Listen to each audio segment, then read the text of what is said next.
আসসালামু আলাইকুম। এখানে তেল নিয়েছি। এখন এই যে গুঁড়ো কী বলে লতি, দেশি লতি, এই যে এখানে সব ঢেলে দিলাম।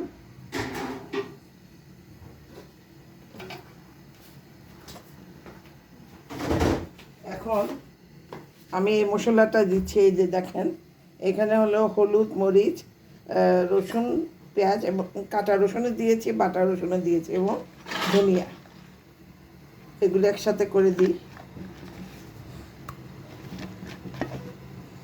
লবণও দিয়েছি। এবার এটাকে মেখে দিতে হবে। চিকন লতিগুলি এমন করে রান্না করে,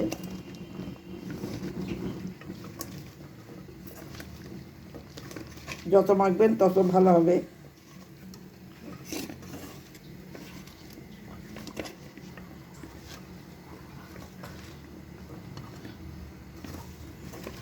গুলি কিন্তু সিদ্ধ হয়, মোটা লতির মতন ভর্তা হয়ে যায় না। আচ্ছা, এখানে আমি এই যে একটু ধুয়ে হাতটা ধুবো।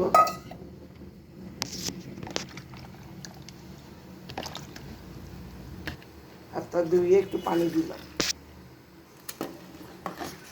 তারপরে আমি করব এগুলি যখন একটু দুই তিন উচ্চারণি দিয়ে যখন উচ্চাবে, তখন আমি চিংড়ি মাছ, ছোটো ছোটো চিংড়ি এবং গুঁড়া মাছের শুটকি দিব অল্প। যখন একদম মাখা মাখা হয়ে আসবে, তখন আমি একটা জিনিস দিব। এই যে দেখেন, এটা কি বলেন, আম। আম দিয়ে দেবো। অসম্ভব মজা। আপনি 2-3 প্লেট খেতে পারবেন ভাত, কোনো অসুবিধা হবে না।